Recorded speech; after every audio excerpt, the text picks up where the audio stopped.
There is a comforting illusion we all buy into when we lock our doors at night.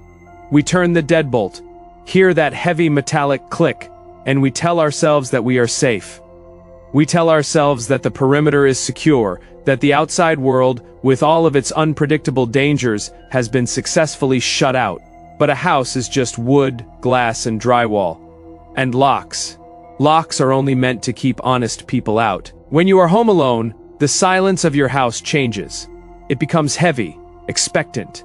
The ambient noise of the refrigerator humming, the pipes settling, the wind brushing against the siding, all of it amplifies. Your brain, deprived of normal social input, starts to scan the environment for threats. Usually it's just your imagination. Usually.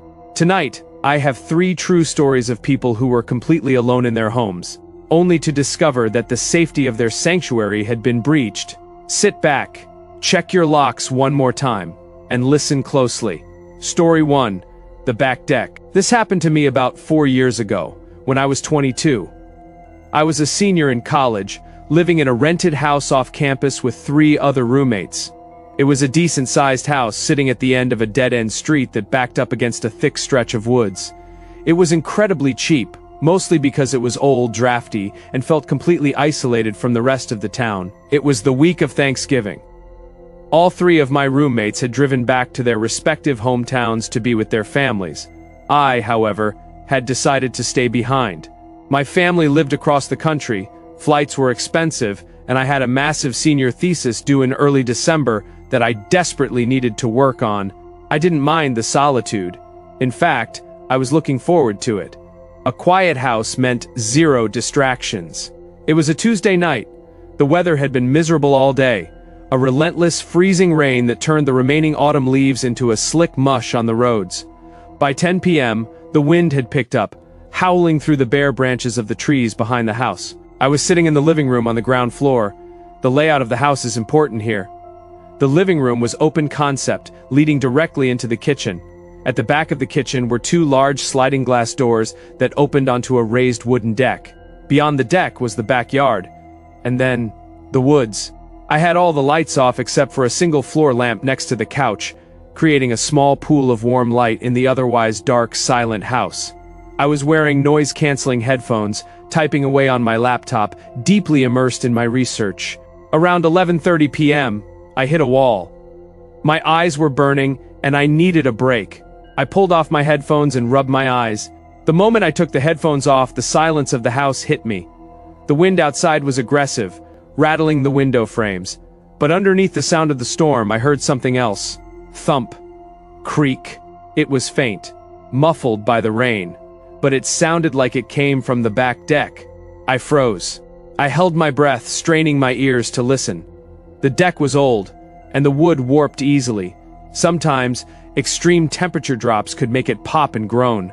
I told myself it was just the house settling in the cold. Thump. Creak. There it was again. It didn't sound like wood warping. It sounded rhythmic, intentional. It sounded like footsteps. Heavy, slow footsteps pacing the length of the wooden deck. A cold spike of adrenaline shot through my chest. I slowly closed my laptop, plunging the room into even deeper shadows. The only light now came from the dim floor lamp. I carefully stood up from the couch, making sure not to make a sound. From where I was standing in the living room, I had a clear line of sight through the kitchen to the sliding glass doors. But it was pitch black outside. The glass acted like a mirror, reflecting the dim light of the living room back at me. I couldn't see anything out there on the deck, but I knew someone was there. I crept toward the kitchen, pressing my back against the wall to stay out of the direct line of sight from the windows. My heart was pounding so hard I could feel it in my throat. As I got closer to the kitchen, the sounds became clearer. It wasn't just footsteps anymore. I heard the unmistakable sound of a hand dragging across the wet glass of the sliding door. Squeak! A wet, rubbery sound, like a palm sliding down the pane. I pressed my hands over my mouth to quiet my breathing. I was terrified. We didn't have a security system. We didn't even have a neighborhood watch. If someone wanted to break in, nobody would see or hear a thing. Then, my blood ran completely cold. Click, rattle, rattle. They were testing the handle. I frantically searched my memory. Had I locked the sliding door? I had been outside earlier that afternoon to take out the trash, but I couldn't remember actually flipping the latch down. My roommates were usually the ones who locked up at night. Rattle, rattle. The sound was louder this time, more forceful. And then, the handle didn't rattle. It moved, with a sickening, metallic grinding sound. The sliding glass door began to glide open on its tracks. The sound of the wind and the freezing rain rushed into the kitchen, bringing with it the smell of wet earth and decaying leaves. Someone was inside my house. Pure, unadulterated panic took over. I didn't think, I just reacted. I dropped to the floor and scrambled backward out of the kitchen, back into the living room. There was a small coat closet tucked under the stairs near the front door. I crawled as fast and as quietly as I could, yanked the closet door open, threw myself inside, and pulled it shut behind me. I buried myself in the back of the closet, hiding behind a thick row of heavy winter coats. I pulled my phone out of my pocket. My hands were shaking so violently I dropped it twice before I could dial 911. I pressed the phone to my ear. The operator answered almost immediately. 911, what is your emergency? She asked. Her voice was too loud in the silent darkness of the closet. I immediately turned the volume all the way down and pressed the speaker right against my ear. Someone is in my house, I whispered, so quietly I wasn't even sure she could hear me. They just came through the back door. I'm alone. Okay, sir, I need your address, she said, her tone instantly shifting to professional urgency. I gave her the address, stammering over the numbers. Okay, police are on the way. Where are you right now? In the coat closet. Under the stairs by the front door, I whispered. Tears of pure terror were welling in my eyes. Stay exactly where you are. Do not make a sound. Are you armed? No, I choked out. Okay, keep me on the line, but stay completely silent. I held my breath. For a minute, there was nothing but the sound of the wind outside. And then, I heard them. Wet, squelching footsteps on the hardwood floor of the kitchen. Whoever it was, their shoes were soaked. They were walking slowly, deliberately, taking their time. The footsteps moved from the kitchen into the living room. They were mere feet away from the closet door. I could hear the faint sound of water dripping from their clothes onto the floor. I squeezed my eyes shut, praying to whatever was listening that they wouldn't open the door. I heard the rustle of fabric, and then a heavy thud as something was placed on the coffee table. Then, silence. The person was just standing there, in the middle of my living room. For what felt like an eternity, they didn't move. They didn't rummage through our things. They didn't search for valuables. The silence was more terrifying than if they had been tearing the place apart. It felt calculated, predatory. Then, the footsteps started again. But they weren't moving towards the front door. They were moving towards the stairs. The staircase was directly above the closet I was hiding in. I listened in absolute horror as the heavy, wet boots slowly ascended the wooden steps. Creak, pause, creak, pause. They were going upstairs to the bedrooms. To my bedroom. I pressed the phone to my ear. They're going upstairs, I breathed to the operator. The officers are turning onto your street now. 2 minutes away. Stay hidden, she replied. I listened as the intruder walked down the upstairs hallway. I heard the door to my roommate's room open. A pause. Then it closed. They were checking the rooms, looking for someone. They opened the door to my bedroom. I knew it was mine because of the distinctive squeak the hinges made. At that exact moment, the living room lit up with strobing red and blue lights filtering through the front windows. Sirens blared, cutting through the storm. The reaction from upstairs was instantaneous. Heavy, frantic footsteps pounded across the ceiling. They sprinted out of my room, down the hallway, and thundered down the stairs so fast I thought they were going to fall. They ran past the closet, right through the living room, and back into the kitchen. I heard the sliding glass door slam shut, shattering the glass upon impact. Seconds later, someone was violently pounding on my front door. Police! Open up! I burst out of the closet, my legs weak and trembling, and unlocked the front door. 2 officers rushed in, flashlights raised, sidearms drawn. I pointed toward the kitchen, completely unable to speak. They cleared the house, but the intruder was gone. They had bolted out the back, hopped the fence, and disappeared into the thick woods behind the property. When the officers brought me back into the living room to take my statement, one of them shined his flashlight onto the coffee table. My heart stopped. Sitting right next to my closed laptop, dripping wet, was a massive, rusted hunting knife. The intruder hadn't come to steal our TV or our laptops. They had brought a weapon. They had stood in the living room, placed the knife on the table, and then went upstairs to find whoever was home. If I hadn't taken my headphones off exactly when I did, if I hadn't heard that faint squeak on the glass, I would have been in my bedroom, completely oblivious, until my door opened. I packed a bag that night and stayed at a hotel. I broke the lease 2 weeks later. I still don't know who was on the back deck that night, or what they planned to do, but I will never ever wear noise-canceling headphones when I am home alone again. Story 2. The Snowstorm Isolation. This story takes place in the dead of winter, in a very rural part of upstate New York. I was 19, living with my parents in an old farmhouse that had been in our family for generations. When I say rural, I mean our nearest neighbor was over 2 miles away, down a winding dirt road. Our property was surrounded by vast, empty fields that eventually gave way to dense, unforgiving pine forests. In the summer, it was beautiful. In the winter, during a storm, it felt like being stranded on another planet. It was late January, and the local news had been warning us about a massive nor'easter rolling in. My parents, unfortunately, had flown out to Florida 3 days prior to visit my grandparents, leaving me alone to hold down the fort and look after our 2 large German shepherds, Max and Duke. By 4 p.m. on a Thursday, the storm hit. And it hit hard. The sky turned a bruised, ugly purple, and the snow started coming down in thick, blinding sheets. Within 2 hours, there was already 1.5 feet of snow on the ground, and the wind was screaming across the open fields, piling up massive drifts against the side of the house. I made sure the doors were locked, threw a few extra logs into the wood stove in the living room, and settled in on the couch with a blanket and a book. Max and Duke were curled up on the rug in front of the fire, fast asleep. It felt cozy, safe. Around 8 p.m., the power went out. It wasn't unusual during winter storms out there.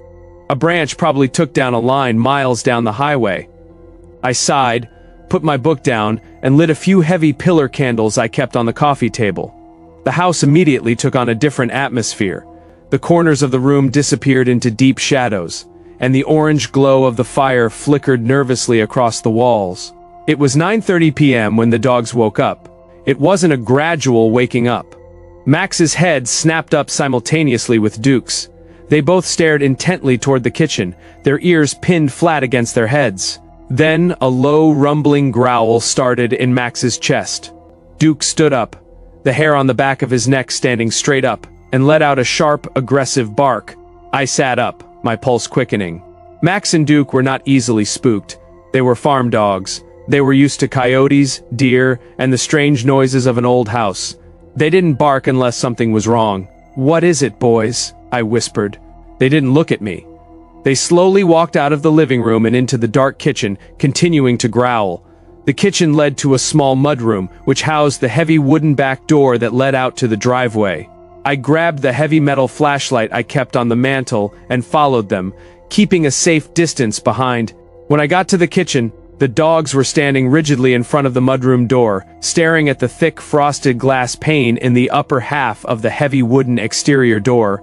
I stopped dead in my tracks. Standing on the back porch, barely visible through the swirling snow and the frosted glass, was the silhouette of a man.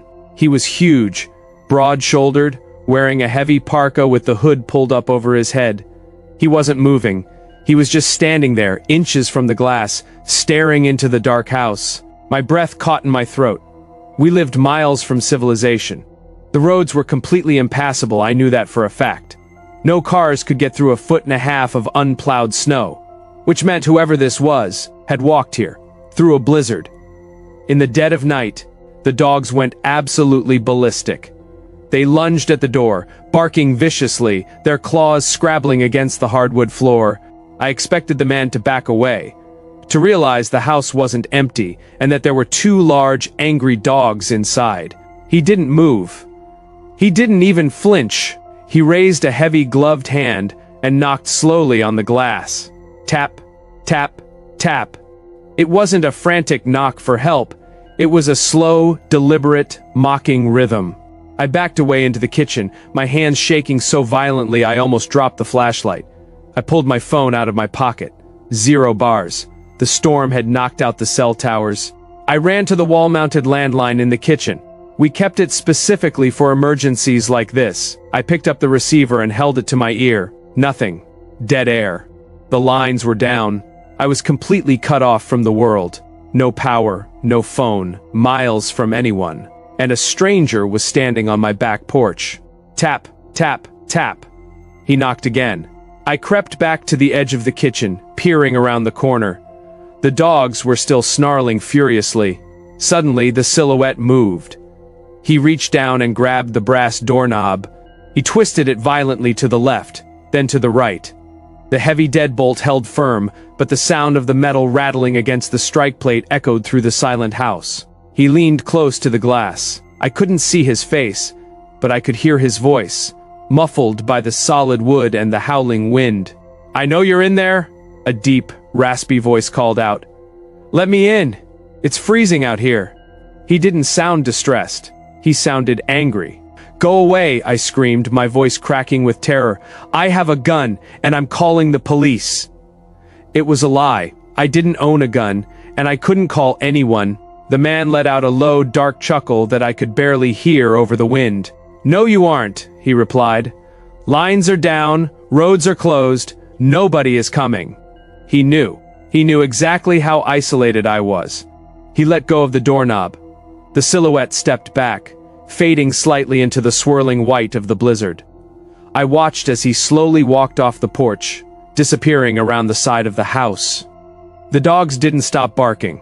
They rushed from the kitchen into the dining room, tracking his movement along the outside of the walls. I followed them in the dark, clutching the heavy flashlight like a club. He was walking around the perimeter, checking the windows. I heard him brush against the bushes outside the dining room. Then, a heavy thud against the siding near the living room. He was testing for weaknesses. My house was old. The windows were single-pane glass. All it would take was one good swing with a rock, and he'd be inside. I realized I couldn't defend the whole house. It was too big. Too many entry points. I needed a bottleneck. I needed a safe room. I grabbed the dogs by their collars. They resisted, wanting to protect the perimeter, and dragged them upstairs. I pulled them into the master bedroom at the end of the hall. It had a heavy solid oak door with a heavy-duty lock, and only one small window that faced out over the roof of the porch. I pushed the dogs inside, locked the door, and then dragged a heavy oak dresser in front of it, barricading us in. I sat on the floor, my back against the dresser, the dogs trembling slightly beside me. I turned the flashlight off to conserve battery, and sat in the pitch black. For 30 minutes there was nothing but the sound of the storm battering the house. I began to convince myself that he had given up, that he had realized it was too much effort, and wandered back out into the snow to find shelter elsewhere. Then, I heard it. From downstairs, directly beneath the bedroom. The living room. Crash. The explosive sound of shattering glass echoing through the empty house. Max and Duke erupted into a frenzy, throwing themselves against the barricaded door. He had broken a window. He was inside. I clamped my hands over my ears, tears streaming down my face, paralyzed by a level of fear I didn't know a human body could endure. I listened as heavy boots crunched over broken glass. I heard him walking slowly around the ground floor, opening cabinets, knocking things over. "Where are you hiding?" His voice boomed from the bottom of the stairs. I held my breath until my lungs burned. I grabbed Duke's snout gently, whispering for him to be quiet, but the dogs wouldn't stop growling. They knew he was coming up. The heavy, wet boots began to ascend the wooden staircase. Step, step, step. He reached the landing. I could hear his ragged, heavy breathing outside the bedroom door. The brass handle of the bedroom door slowly turned downward. It clicked against the lock. He pushed against the door. It didn't budge. He pushed harder. The heavy oak door groaned, but the dresser held it firm. "Smart," he muttered through the wood. Then, the true nightmare began. He started throwing his entire body weight against the door. Bam! The door shuddered. The dresser scraped an inch across the hardwood floor. Bam! Wood splintered around the doorframe. The dogs were barking so loud my ears were ringing. Bam! The dresser slid another inch. He was going to break through. It was only a matter of time. I raised the heavy metal flashlight, preparing to swing at whoever stepped through that doorway, accepting that this might be the end. Suddenly, a massive, deafening crack ripped through the air outside, drowning out the sound of the wind, the dogs, and the man breaking down the door. It was followed by a sickening thud that shook the entire foundation of the house. The pounding on the door stopped instantly. Silence fell over the upstairs hallway. For 10 minutes, then 20, then an hour. I didn't move. I sat behind that dresser until the pale, gray light of dawn began to filter through the frost-covered window. When the sun finally rose, the storm had broken. I cautiously peered out the bedroom window. During the night, the massive, rotting oak tree that stood near the front of the house had succumbed to the weight of the snow and the high winds. It had snapped at the base and crashed directly onto the driveway. And crushed entirely beneath the massive trunk of the tree was an old, beat-up pickup truck that hadn't been there the day before. I finally managed to unbarricade the door and slowly, terrifyingly, cleared the house. It was empty. The living room window was smashed, snow drifting in over the rug, wet footprints tracked through the downstairs, leading up to my door, and then frantically back down and out the front entrance. When the county plows finally cleared the road late that afternoon, the police arrived. They investigated the truck crushed under the tree. It had been stolen 2 counties over by a man who had escaped a minimum security prison transport during the chaos of the storm's beginning. He had driven until the roads became impassable, abandoned the truck in my driveway, and tried to break in for shelter, supplies, or worse. When the tree fell, crushing his stolen getaway vehicle, he must have realized he was trapped.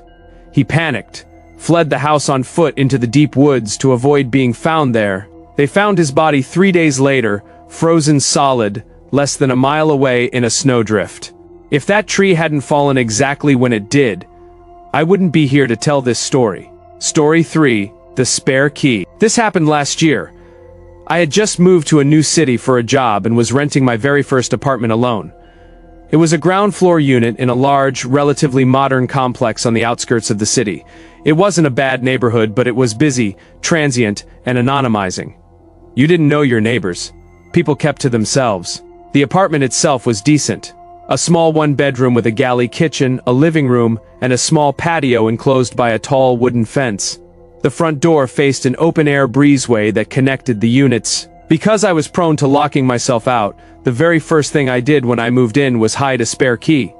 I know, it's a cliché, and it's stupid, but I didn't hide it under the mat. I bought one of those fake, hollowed-out rocks from a hardware store and placed it in the mulch bed of the small planter box right outside my door, next to a few real rocks.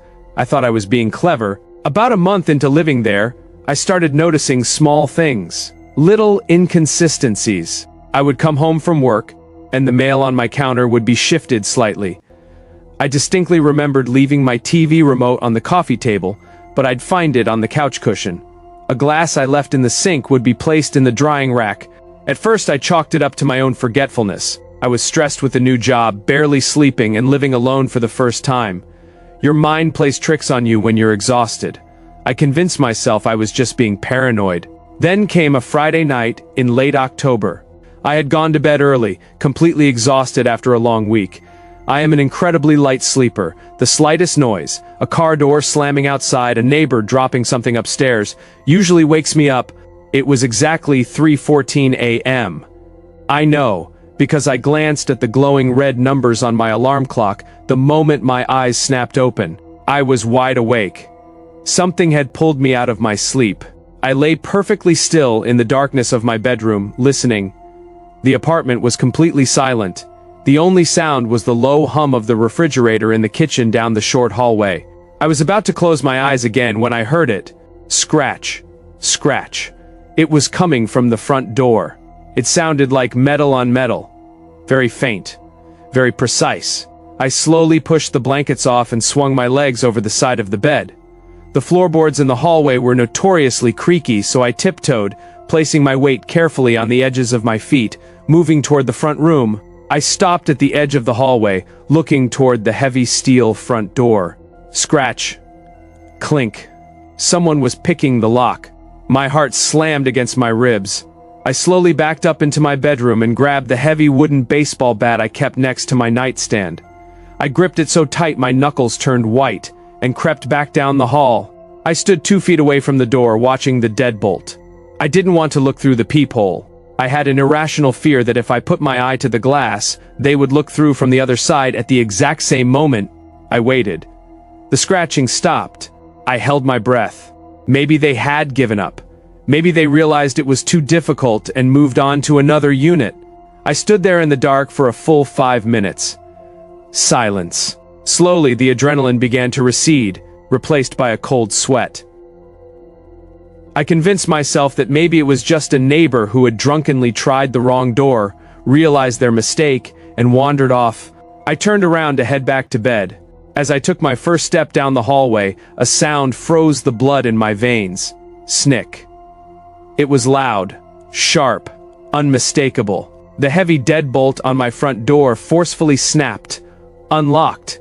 They hadn't given up. They hadn't been picking the lock. Someone had used a key. My mind instantly flashed to the planter box outside. The fake rock. Someone had found it. The heavy door slowly began to creak inward. A sliver of pale yellow light from the breezeway street lamps spilled into my dark apartment, widening as the door opened further. I didn't think. Instinct took over. I lunged forward, slamming both of my hands against the heavy steel door, throwing my entire body weight into it, trying to force it shut. Bam! The door violently halted against something solid on the other side. A boot. Someone had wedged their foot in the door jamb. "Hey!" A muffled, aggressive male voice grunted from the other side. He pushed back. Hard. The door shoved me backward a few inches. He was incredibly strong.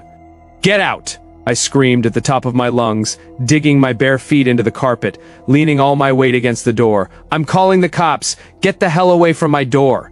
We were locked in a terrifying stalemate. The door was cracked open about 3 inches. I could see the worn leather of a heavy work boot wedged in the gap. He didn't speak again. He just kept pushing steadily against the door. I could feel the sheer, silent malice radiating from the other side.